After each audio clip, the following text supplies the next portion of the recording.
realizes where we are in the world right now as a society. We are creating something for the first time in human history that is more intelligent than us. What?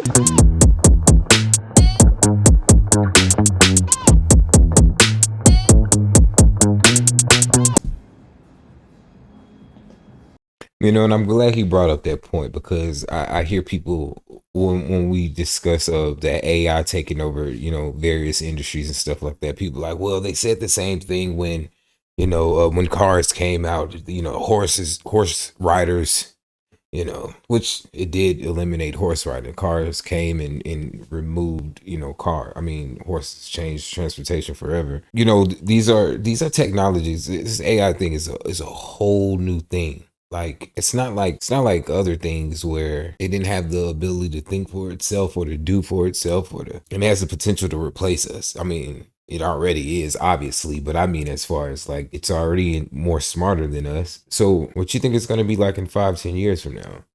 And then they're creating these robot armies. As much as I like Elon, bro, y'all are tripping with all these robots. But it's a whole new era that we're in, and we've never been in this position before. So it's spooky, to be honest.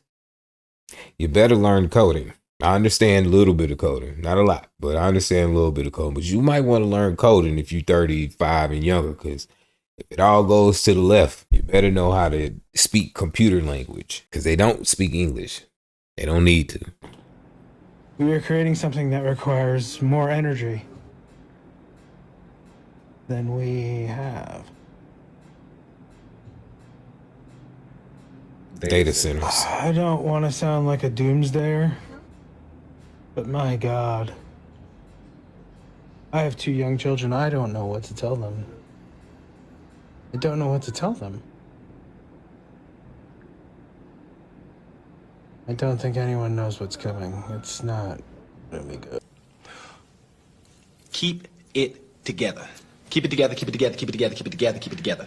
On Tuesday with the hiring manager. Before that, I had an interview with the recruiter, and she told me, we had hundreds of applicants. You were the resume that we saw, and we were like, we absolutely need to talk to her. I'm like, oh, that's awesome. She's like, we were talking about my background and everything. She goes, he is totally gonna wanna talk to you. Whatever, we move on. I talked to the hiring manager. That was on a Friday. I talked to the hiring manager the next week on a Tuesday, which was last Tuesday. I'm talking to him. The interview is going really well. I'm like explaining my background because he is coming from a completely different area in tech. And so he doesn't really understand what I've been doing in AI, but now he's running this AI department. So he's really trying to understand. Shut up and get to the point. I'm explaining everything. The interview goes really well. I ask at the end, I'm like, is there anything that you heard me discuss today or from my resume that you think makes me not able to do this job?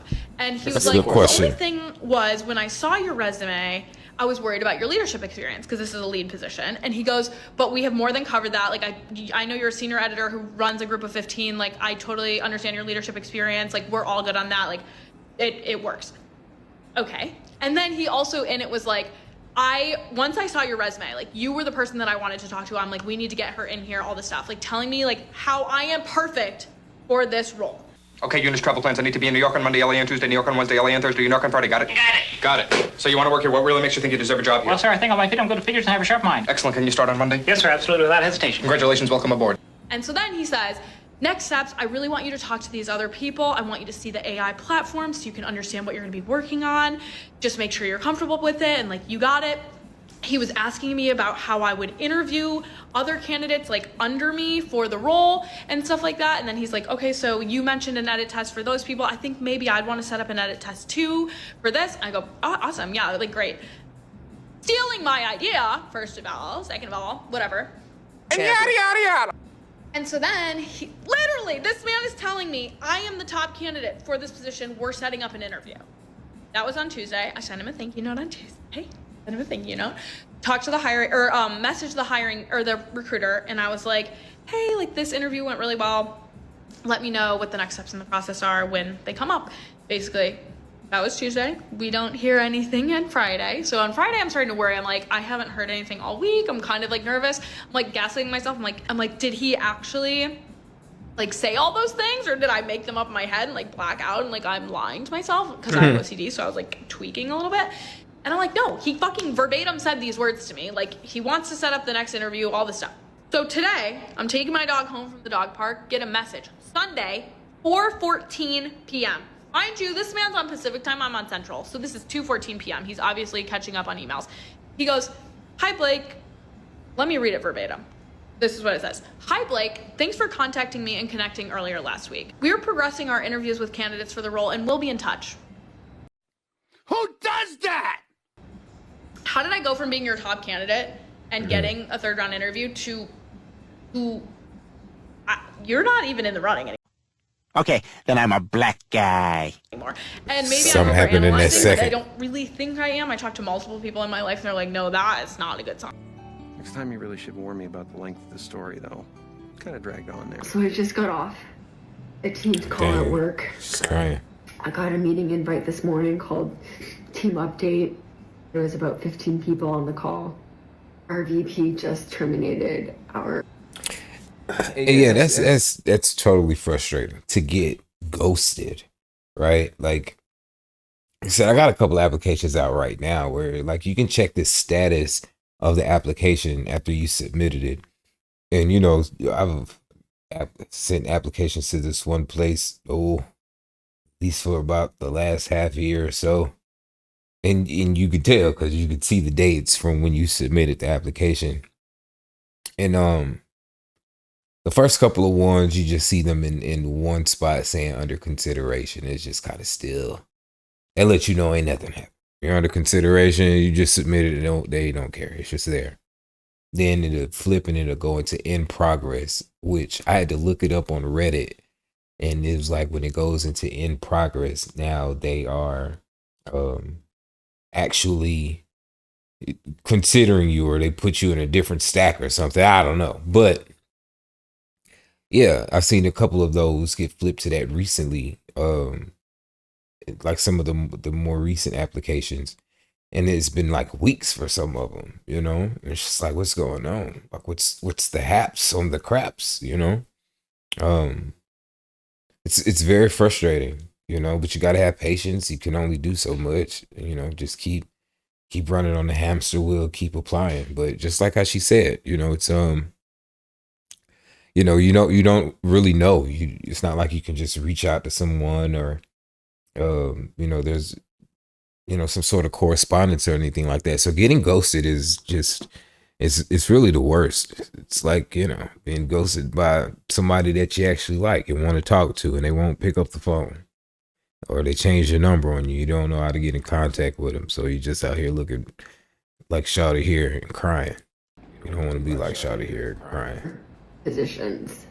I'm feeling really upset about it. In tech right now, a lot of layoffs are happening. Who knows, maybe this is a blessing in disguise.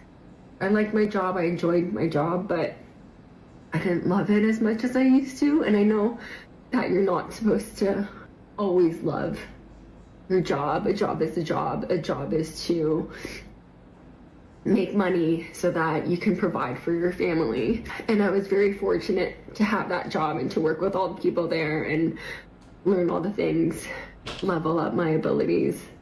Thursday, I didn't think today was gonna be like this.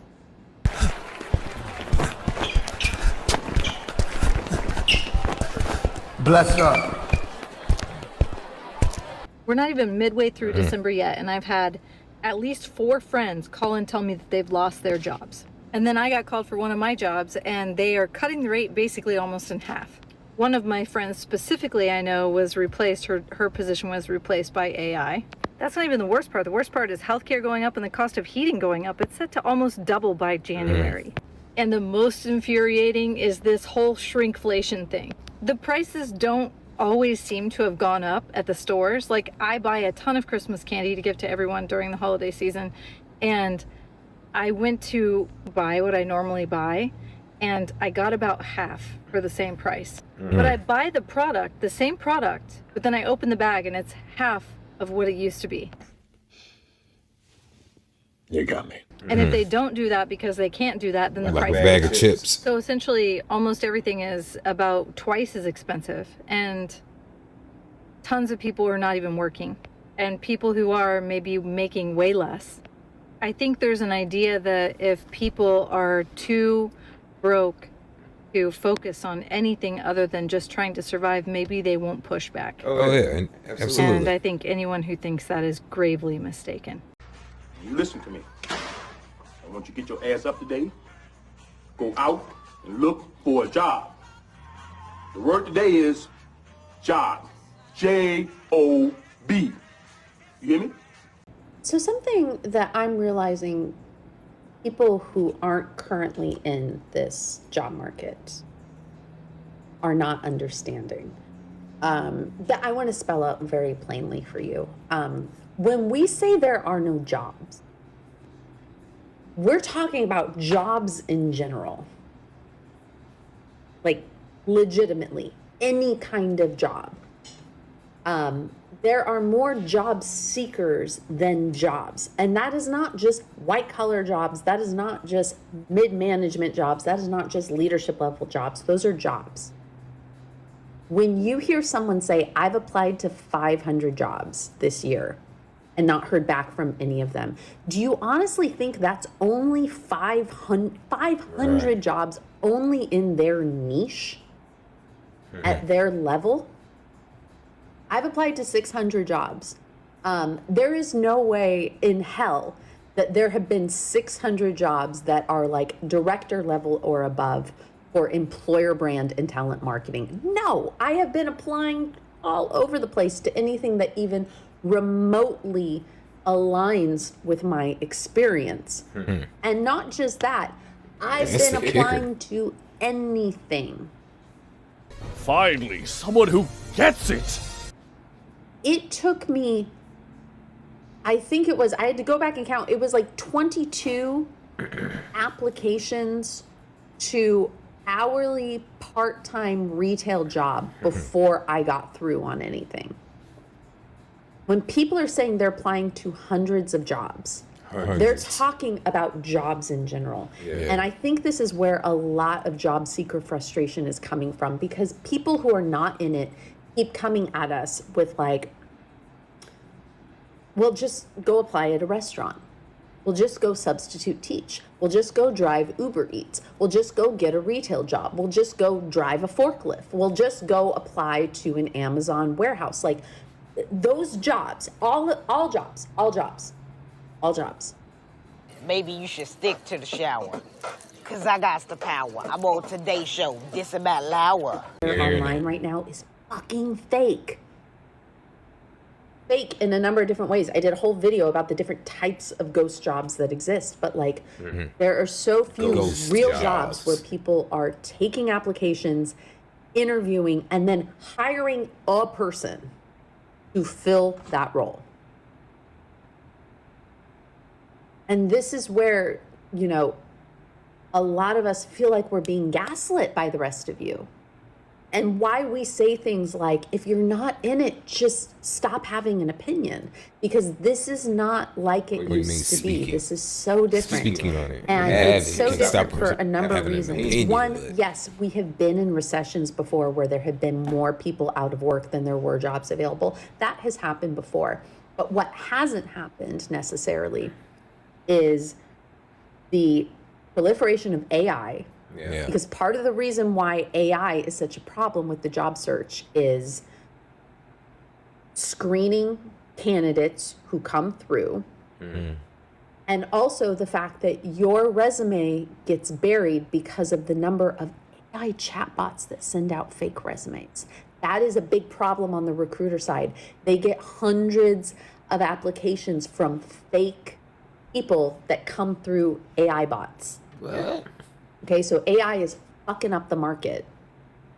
But like AI is our savior. That's one problem. Another problem is the fact that in the US, our government is refusing to acknowledge what is happening. They are refusing to release numbers, or they are fudging the numbers because they need to look successful. And so there is not the level of urgency and visibility that we used to have in recessions on the job market. And then you also have this thing of like the sheer number of fake jobs. I mean, they have done surveys, they have done studies that like something like over 40% of recruiters have said, yes, I have put out fake jobs before. We can't all just drive Ubers She is long-winded, boy. and become plumbers. Woo! Or nurses or waiters. I got you. We'll get through it. The job market has lost its mind because tell me why. This actually makes no sense. This is how it used to be, okay? You walk in to the place where you want to work, okay? If they have like a hiring sign or whatever. You leave your resume there, the manager looks at it, they give you a call back to come in for an interview, they interview you, they get a vibe check, they make sure that everything you're saying is correct, they may call your references, whatever. If they like you, they hire you, right? That's how it used to go. What the hell is wrong? Why now is it like, okay, and everyone, I've heard everyone talk about this. I've heard everybody talk about this. It is, you apply online through like Indeed or like the company's website or whatever. You then wait 2-3 weeks maybe to hear back from the company on whether or not you have been selected to come in for an interview. At which point they will call you. If they've selected you, they will call you, have like, you know, a phone interview, vibe check over the phone. Great, you know. Next, you go in for an interview and, you know, they ask you whatever. So many different places do it differently. Okay, what the hell is up with round 1, round 2, round 3, round 4, round 5? What the hell are we doing 5 interviews for? Like, literally, I'm sorry, but like, are managers like not able to get a vibe anymore? Like, I just don't understand. Like, I've been a supervisor before and I have interviewed people. I don't know what is going on that people can't like make a decision. Like, it like is so clear when you're interviewing people whether or not, and I understand there's like there are multiple candidates for one option. Okay, if you interview one candidate after another and they're very close, it's obvious. It's obvious which one it is because you should be able to get a vibe check on people. Like, are we unable to do that now? So, you hear all the time about how people are, like, all you see online is people's highlight reels, right? Well, it's about as real as it gets. I've applied to over 150 jobs.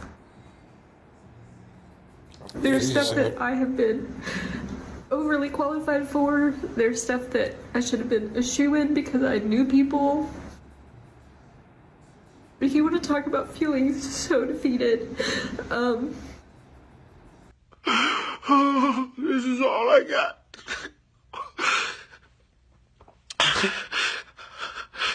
The jobs that I have been able to pick up, I'm really grateful for it and met amazing people. So I see God working in that. And they've blessed my life abundantly. Like, the hard part is like knowing that I can't pay the bills. It feels like an impossible situation. So, that's my update today. All right, enough of me babbling on here. Yeah, get your financial houses in order. 'Cause listen, I worked in corporate America 41 years. I've been laid off, reassigned, relocated, demoted, reorganized, all that stuff. And there's some things that are pretty common in corporate America, right? So right now you see the big companies like Amazon and UPS announcing layoffs and Microsoft and, you know, a few others. Okay. The next wave is the smaller companies. They're not small like a mom and pop store. They're just smaller than Fortune 10, Fortune 50, like they're Fortune 500 or Fortune 1000. But they employ a lot of people. And layoffs are like dance fads. They just get popular all of a sudden. And companies, these smaller companies will be like, listen, these big companies take the hit in the media, we can start laying off people too. Because what happens is companies can get can make their books look better by the end of the year if they get rid of salaries and benefits. And then that prepares them for a first quarter. And they think, well, if we could start fast in the first quarter, we can get a lot of things. We can get our money to look good and blah, blah, blah. And then in January, they'll be like, oh, you know what? We didn't get out to the good start that we thought. They start laying off again in February. So if you are in corporate America right now, I am just saying, get your financial house in order, because the big companies are the first wave, the medium companies are the second wave, and smaller companies are the third wave. And if we're still in that first wave and it's not finished,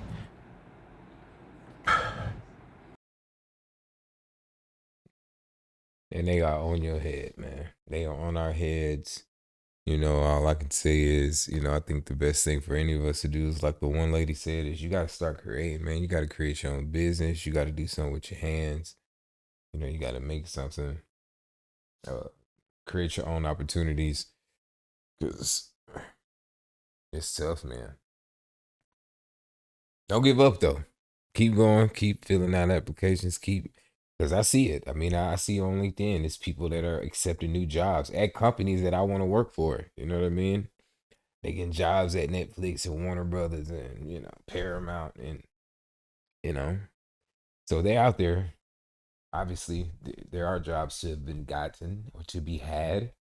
So, yeah, just don't give up, man. You do what you need to do as far as, you know, updating your resume, making sure it looks good and it's formatted properly. If you have gone to school, see if your school has some sort of, you know, career services, some career advisement services program or something like that where they can help you. I know my school does, so I mean, I've been tapping into them. They help me at least, you know, redo my resume. You know, use AI to help you figure out, make sure, you know, you're lining it up right, or you making yourself properly competitive.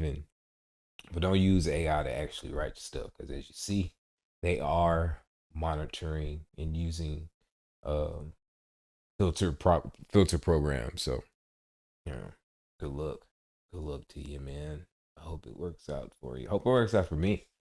'Cause, boy, I need it. It's either that or, you know, this. Y'all hit the like button, and then if I'm in your city, buy some tickets, man. Buy some tickets to the show. That's what my decision was. You know, keep trying to do this 9 to 5 thing in the interim. I got bills to pay. You know, got a family I'm trying to develop properly. But, you know, it's almost like you can't really bank on that. You gotta have at least 2 side hustles these days, it seems. You gotta put a lot of effort into it, man. So good luck, you know.